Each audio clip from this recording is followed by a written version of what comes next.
তো আসসালামু আলাইকুম বন্ধুরা, কেমন আছেন সবাই? আশা করি সবাই অনেক বেশি ভালো আছেন। তো আপনারা আমার এই ফেসটা দেখে কোনো অবাক হওয়ার কিছুই নাই, কারণ আমি ইউটিউবের পাশাপাশি আমি আমার রিসেন্ট ভিডিওতে শো করাইছি যে আমার একটা পেজ আছে। আমরা কয়েকজন টিমমেট মিলে সেই পেজে আমরা ফানি কন্টেন্ট আপলোড করি। তো সেই পেজের জন্য আমি ফানি কন্টেন্ট তৈরি করলাম আর কি, শ্যুট করলাম। তো আমি ভাবলাম যে খোলা আকাশের নিচে আছি, আমার অডিয়েন্সদের জন্য একটু মন খুলে 2 লাইন কথা বলে যাই। সো আমি এখন আজকে রমজান মাস, রমজানের দ্বিতীয় রোজা। তো এই রমজান মাসে আপনারা ফেসবুকে রিলস দেখতে দেখতে হুট করে সেনসিটিভ ভিডিও চলে আসে। তো সেনসিটিভ ভিডিও দেখার ফলে আমাদের কি রোজাটা হালকা হয়ে যায়।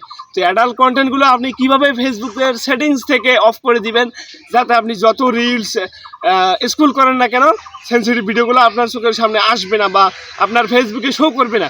তো চলেন শুরু করা যাক। তো তার জন্য আমরা উপরের এই যে আপনারা যদি একটু লক্ষ্য করেন দেখতে পারবেন এই যে 3 ডট আইকন, ঠিক আছে, এই 3 ডট আইকনে একটা ক্লিক করে দিতে হবে, নিচের দিকে একটু স্ক্রল করে নিতে হবে। এখানে একটু আপনি দেখতে পারবেন যে সেটিংস অ্যান্ড প্রাইভেসি। তো আমরা দয়া করে এই সেটিংস অ্যান্ড প্রাইভেসির উপরে ক্লিক করে দেবো। তারপর আমাদের কাজটা হবে কি, উপর দিকে যদি আমরা একটু লক্ষ্য করি এই যে সেটিংস আইকন, আবারও আমরা সেটিংস আইকনে ক্লিক করে দেবো। তো একটু লোডিং নেবে, লোডিং নেওয়ার পর আপনি নিচের দিকে একটু স্ক্রল করে নিয়ে আসবেন। চমৎকার বিষয়টা হচ্ছে এই জায়গায় এই যে কন্টেন্ট পারফরমেন্স, মানে কন্টেন্ট পারফরমেন্স। তো এই জায়গাতে আমরা একটু ক্লিক করে দেবো। ক্লিক করে দেওয়ার পর আপনি যদি একটু নিচের দিকে লক্ষ্য করেন স্পষ্টভাবে লেখা আছে সেনসিটিভ কন্টেন্টস। বুঝছেন ভাই? আমি আরও একটু মার্কিং করে দেখাবো তোমাদেরকে, তোমাদের দেখানোর বোঝানোর সুবিধার্থে। এই যে সেনসিটিভ কন্টেন্টস, তার নিচে কিন্তু আছে কি ডিফল্ট।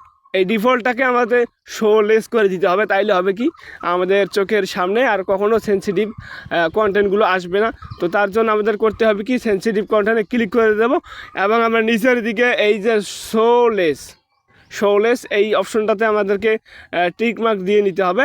টিক মার্ক দিয়ে নিয়ে নিচের দিকে সেভ অপশন দিলেই চমৎকারভাবে কিন্তু আমাদের সেটিংসটা ওকে হয়ে গেল। তার ফলে হলো কি, আমরা রমজান মাসে যত ফেসবুকে ভিডিও দেখি না কেন এরকম অ্যাডাল্ট কন্টেন্ট বা সেনসিটিভ কন্টেন্ট আমাদের চোখের সামনে আসবে না এবং আমাদের রোজাটাও হালকা হবে না। তো আমি কিন্তু ভাই একটা কথা, সত্যি কথা বলি, আপনারা যে ফেসবুকে কাজ করেন, এই যে আমার ভিডিওটা তুমি দেখতেছো, তুমি কিন্তু একজন কন্টেন্ট ক্রিয়েটর, তুমি কিন্তু আমজনতা না, তুমি কিন্তু সাধারণ জনগণ না বা সাধারণ ফেসবুক ইউজার না যে তুমি শুধু ভিডিও দেখো। তুমি কিন্তু কন্টেন্ট তৈরি করো বিধায় আমার চ্যানেলে ভিডিওটা তুমি দেখতেছো। তো এই রমজান মাসে অনেকেই করে কি, এতদিন তারা ফানি ভিডিও দিত, রমজান মাসে এসে ওয়াজের ভিডিও দেয়, এই টুপি পরে, মানে ওই ইসলামিক রিলেটেড কন্টেন্ট তারা দিচ্ছে আর কি। তাদেরকে বলি এইরকম কন্টেন্ট দিয়ে তোমাদের কোনো লাভ নেই, কারণ তোমার পেজ বা প্রোফাইলের যে অডিয়েন্সরা আছে তারা কিন্তু তুমি আগে যে রিলেটেড কন্টেন্ট দিতা, যেমন ফানি কন্টেন্ট, তারা কিন্তু ফানি কন্টেন্টই পছন্দ করে, তারা কিন্তু ইসলামিক রিলেটেড কন্টেন্ট পছন্দ করে না। বাট তোমার এই ইসলামিক রিলেটেড কন্টেন্ট দিয়ে রমজান মাসে কোনোই লাভ হবে না, হুদাই তোমার পেজ বা প্রোফাইলের রিচ কমে যাবে। তো আমার কথাটা তোমার বিশ্বাস না হলে তুমি মিলিয়ে নিও। এবং আরও একটা কথা বলবো, আমি নিচের দিকে একটু স্ক্রল করব, এই যে আমি একটু ব্যাক করলাম, ব্যাক করে নিয়ে নিচে প্রফেশনাল ড্যাশবোর্ডে চলে যাব। প্রফেশনাল ড্যাশবোর্ডে যাওয়ার পর মনিটাইজেশন অপশনে ক্লিক করব।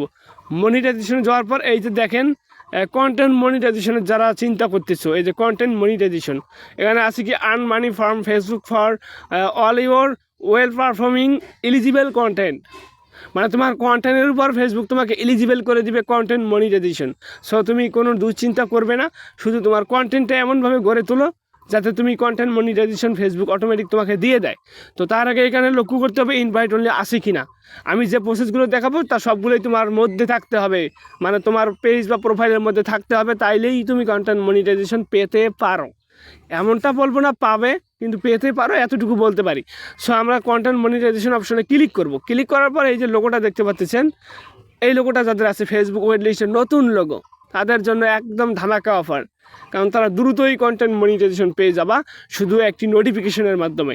তো এই জায়গাটাতে যাদের আছে, এই যে একটু স্ক্রলটা আমার মিসিং হয়ে গেল, এই জায়গাটাতে যাদের আছে ইনভাইট অনলি, শুধুমাত্র যাদের আছে ইনভাইট অনলি তারা কিন্তু কন্টেন্ট মনিটাইজেশন পাবে না যতক্ষণ পর্যন্ত এরকম ইউর অন দ্য ওয়েট লিস্টে পরিণত করতে পারো নাই, ততক্ষণ পর্যন্ত তারা কন্টেন্ট মনিটাইজেশন পাবেই না। সো এতটুকু ছিল আজকের ভিডিও। কেমন হলো সবাই কমেন্ট বক্সে জানিয়ে দেবেন। সবাইকে রমজান মোবারক।